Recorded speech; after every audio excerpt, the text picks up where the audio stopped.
വേനൽ ചൂടിൽ ഇടുക്കിയിലെ കാർഷിക മേഖലയ്ക്കുണ്ടായ നഷ്ടം വിലയിരുത്താൻ കൃഷി വകുപ്പ് മന്ത്രി പി പ്രസാദ് വ്യാഴാഴ്ച ഇടുക്കിയിലെത്തുമെന്ന് മന്ത്രി റോഷി അഗസ്റ്റിൻ. 175 കോടി രൂപയുടെ നഷ്ടമാണ് വരൾച്ചയിൽ ഉണ്ടായിട്ടുള്ളത്. ഏലം മേഖലയിലാണ് ഏറ്റവും കൂടുതൽ നാശനഷ്ടം. ജില്ലയിൽ മാത്രം 16,000 ഹെക്ടർ ഭൂമിയിലെ കൃഷി നശിച്ചതായാണ് വിലയിരുത്തൽ. കുമളിയിലും കട്ടപ്പനയിലുമാണ് മന്ത്രി സന്ദർശനം നടത്തുക. അടിയന്തര പ്രാധാന്യത്തോടെ നാശനഷ്ടങ്ങൾ സർക്കാർ വിലയിരുത്തുമെന്നും റോഷി അഗസ്റ്റിൻ കട്ടപ്പനയിൽ പറഞ്ഞു. ഇടുക്കിയിൽ കഴിഞ്ഞ ഫെബ്രുവരി മാസം 2-ാം തീയതി മുതൽ ഈ മെയ് മാസം 11-ാം തീയതി വരെ ഉള്ള കാര്യങ്ങൾ പരിശോധിക്കുമ്പോൾ സംസ്ഥാനത്ത് തന്നെ ഏറ്റവും കൂടുതൽ സാധാരണ കർഷകർക്കും മലയോര മേഖലയിലും വലിയ ദുരന്തമാണ് രൂപപ്പെട്ടത്. അതിൽ ഏറ്റവും കൂടുതൽ ഏലം കാർഷിക മേഖലയിലാണ് വലിയ തോതിലുള്ള നഷ്ടം സംഭവിച്ചിട്ടുള്ളത്.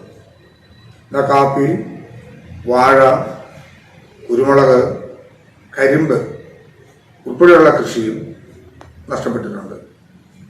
കൃഷി വകുപ്പ് ഗവൺമെന്റിന്റെ നിർദ്ദേശാനുസരണം ഇതുമായി ബന്ധപ്പെട്ട് കൃഷി വകുപ്പ് മന്ത്രി കൊടുത്ത നിർദ്ദേശത്തിന്റെ അടിസ്ഥാനത്തിൽ നടത്തിയ പരിശോധനയിൽ ഏകദേശം 175 കോടി രൂപയിലേറെ നഷ്ടമുള്ളതായിട്ടാണ് ഇതുവരെ കണക്കാക്കാൻ കഴിയുന്നത്.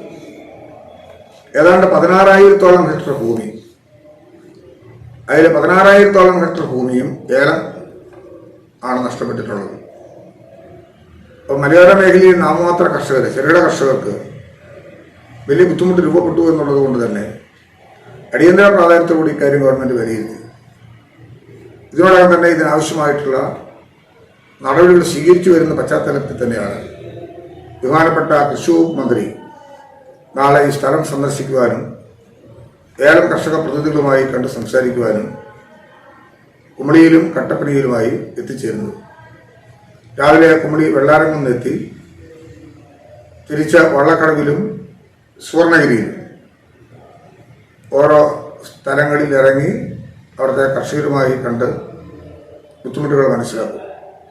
അതിനുശേഷം കട്ടപ്പനയിൽ ഏലം കൃഷിയുമായി ബന്ധപ്പെട്ട് സംഘടനകളും അതോടൊപ്പം കർഷകരും മന്ത്രിയുമായിട്ട് ഇക്കാര്യം സംസാരിക്കുന്നതിനുള്ള അവസരവും കൂടി രൂപപ്പെടുത്തിയിട്ടുണ്ട്.